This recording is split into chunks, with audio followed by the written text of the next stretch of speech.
Hey guys, I hope everybody's doing okay. We're going to read chapter 3 today of The Lemonade War. Our author is Jacqueline Davies, remember? And we're going to pick up with chapter 3, Joint Venture. I'll figure this out eventually, which way to point. Joint Venture. But let's review first. So, in The Lemonade War, we have our characters. And you remember, characters are the people or the animals in the story. And our main characters, are Jesse and Evan, and their brother and sister. Okay? And the setting is where the story takes place at. And in this story, so far, it's been at their house, so Jesse and Evan's house. And there's a problem. Evan has a problem. And what's that problem? He's going to 4th grade, and his sister Jessie, she's skipping 3rd grade and going straight to 4th grade, and they're going to be in the same classroom. And he does not want that. He does not want his sister in his same room. He is not happy about it. That's his problem. So we're going to see how he figures out how to make things better here. But first, we're going to read chapter 3, Joint Venture. And the definition says joint venture. There we go. 2 or more people joining forces to sell a certain amount of goods or to work on a single project. When the goods are sold or the project is finished, the joint venture ends.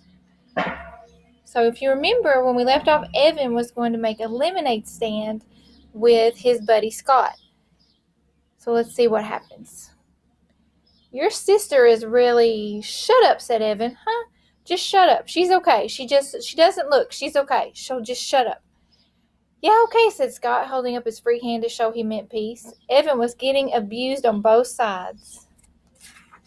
The heavy cooler was banging against his inside leg with every step, and the plastic chairs were scraping against his outside leg. Bruised and bloodied, he thought to himself, all for the fun of hanging out with Scott Spencer. Why couldn't Jack have been home, or Ryan? And why did Adam have to be on the Cape this week? It stunk. How far are we walking? Grunted Scott. Just to the corner. Evan watched as drops of sweat fell off his face and landed on the hot sidewalk. We should have stayed in the driveway. It was shady. The corner's better, trust me, said Evan. He remembered when Jessie had said the same words to him last summer. They were setting up a lemonade stand together, and Evan had been grumbling about dragging the cooler across the street and down 2 houses, just like Scott.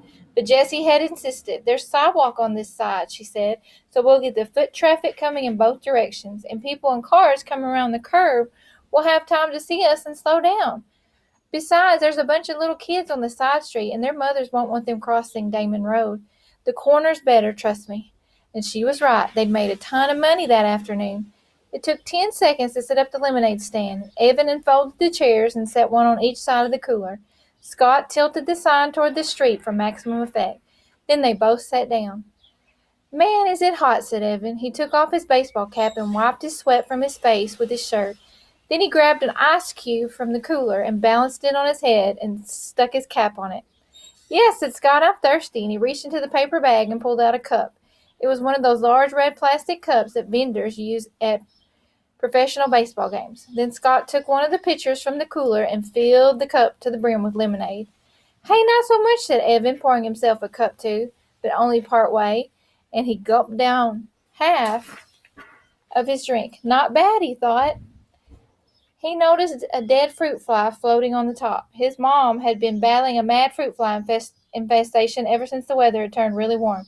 The kitchen sink area where they kept their fruit bowl was dotted with tiny feathered fruit fly corpses. Scott drained his cup and tossed it on the ground. Aha, he said, satisfied. That was good. I'm going to have another one. Well, he can't keep drinking the lemonade. They're not going to have any left to sell, are they? Evan reached for the trash cup and stowed it under his seat. Nah, come on, Scott. You're going to drink all our profits if you do that. And he stretched his legs out by putting his feet on top of the cooler. Just chill. I'm going to chill by having another cup, said Scott. There it was, that mean bite in Scott's voice. Evan's shoulders tensed up. Move your feet, said Scott. It's hot out here. Dude, Evan said expectantly and looked down the street. Hey, here comes our first customer. A mother pushing a double stroller came into view. At the same time, one of the kindergartners from down the street rode her bike up and noticed the sign and quickly pedaled back to her house. Within 5 minutes, there was a small crowd of neighborhood kids and pedestrians buying lemonade from their stand. Evan let Scott handle all the money while he took care of the pouring and the sweet talk. That's what his mother called it when a salesperson chatted her up. Trust me, she said once she told Evan and Jesse, buying something is only half about getting something. The other half is all about the human contact. Mrs. Tresky knew about these things because she was a public relations consultant. She'd even written a booklet called 10 Bright Ideas to Light Up Your Sales for one of her clients, and Evan was like her. He was good at talking with people, even grown-ups. It was easy for him, so he kept the conversation flowing along with the lemonade. People hung around. Most of them bought a second cup before they left. Evan was so busy he almost didn't notice Jessie flying out of the garage on her bike and riding down the street toward town. Good riddance, he thought, but at the same time he wondered where she was going. During a lull in business, Evan walked all around the stand picking up discarded plastic cups, and Scott sat in his chair jingling the coins in his pocket. Man, we're going to be so rich, said Scott. I bet we made $5 already. I bet we made 10. How much you think we made? Evan shrugged. He looked at the stack of used cups in his hand and counted the rims. 14. They'd sold 14 cups so far, and each cup of lemonade cost 50 cents. Evan heard Mrs. DeFrazio's voice in his ear. Mrs. DeFrazio had been his third-grade teacher, and she'd done everything she could to help Evan with his math. If one cup of lemonade sells for 50 cents and you sell 14, how much money have you made?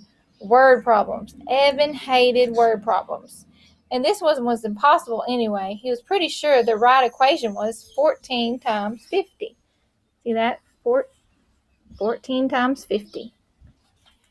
But how was he supposed to solve that? That was a double-digit multiplication, and there was no way he could do a problem like that. And besides, some of those 14 people had bought refills, but used the same cup. How many? Evan didn't know.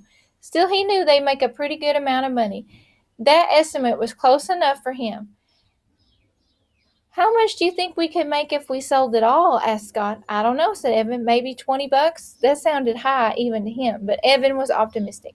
Do you really think? Both boys looked in the cooler. 3 pitchers were empty. They only had half a pitcher left. You were pouring the cups too full, said Scott. You should have poured less lemonade in each one.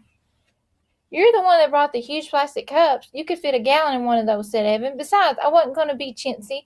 They're paying a whole half a buck for it. They deserve a full cup. And anyway, we can just go home and make more. My mom has cans of lemonade in the freezer. So go home and make some, said Scott. Oh, yes, your majesty. Oh, high commander, your infiniteness. Why don't you go make it? 'Cause I'm chillin', said Scott, leaning back in his chair with a stupid grin on his face. Evan knew he was just joking, but this was exactly why he didn't like Scott. He was always thinking of himself, always looking for some way to come out on top. If they were playing knockout, Scott always came up with a new rule that helped him win. If they were doing an assignment together, Scott always figured out how to divide it so he had less work to do. The kid was a weasel, no 2 ways about it.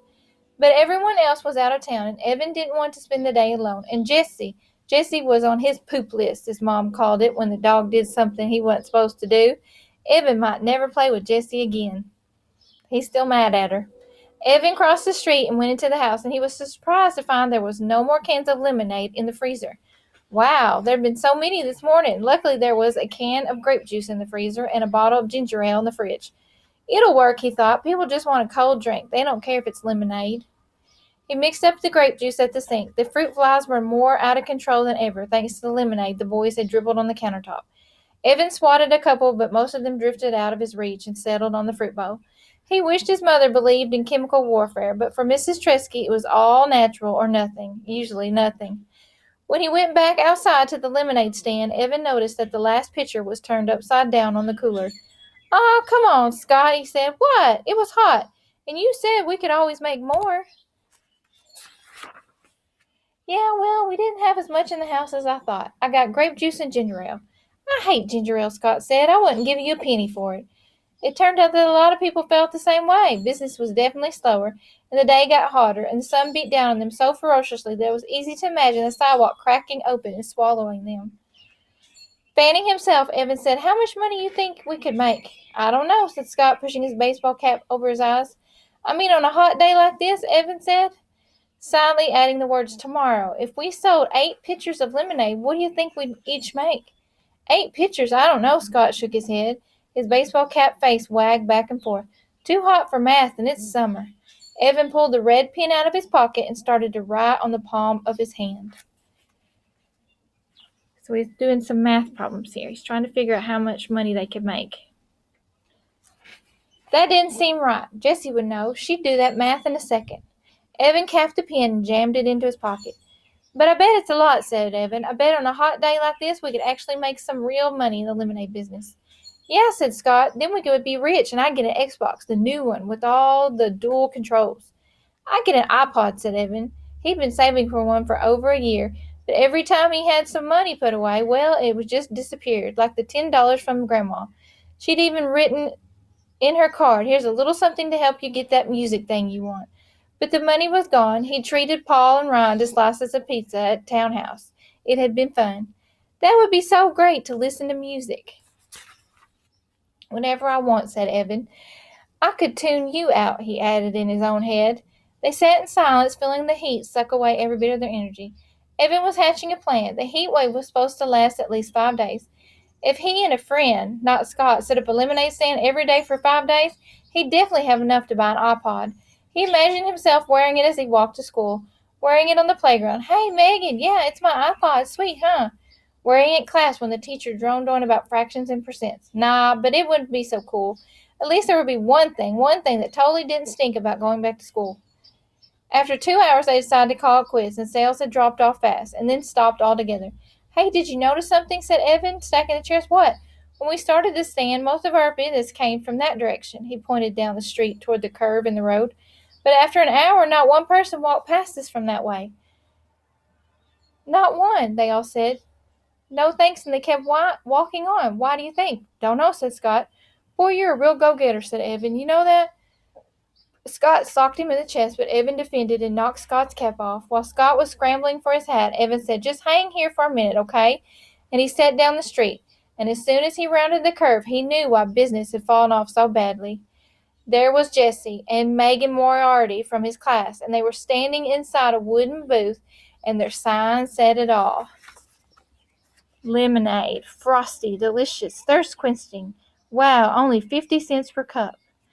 So Jessie found a friend and made her own lemonade stand. Ooh. By the looks of it, their business was booming, and Evan watched as Jessie accepted a fistful of dollar bills, a mother surrounded by kids at that moment. Jessie looked up and saw him. Evan had a weird feeling that he'd been caught cheating on a test. He wanted to run and hide somewhere. Instead, he froze. What would Jessie do? Evan couldn't believe it. She sneered at him. She cocked her head to the side and gave him this little, I'm so much better than you smile. And then she waved the money in her hand at him. She waved it at him, as if to say, look how much we've made selling lemonade. Bet you can't beat that. Evan turned on his heel and walked away. Behind him, he could hear Megan Moriarty laughing at him, clear as a bell. So Jessie set up her own lemonade stand. Now they're competing against each other. Oof. Tomorrow, we'll read Chapter 4, Partnership. And I wanted to show you my little buddy here. She's listening to the story too. I hope you're all enjoying the book. Another chapter tomorrow.